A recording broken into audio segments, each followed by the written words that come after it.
Palagi mong ginagawa yan sa Senado.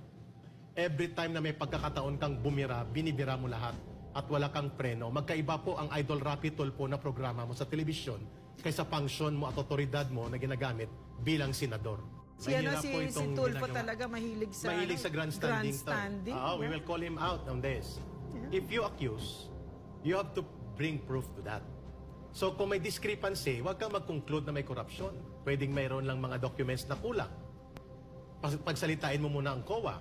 Pagsalitain mo muna ang Finance and Review Committee ng Task Force Balikloob. O sino pa mang, si Galvez pala nakakausap ninyo. And probably, the documents were not available immediately during that hearing.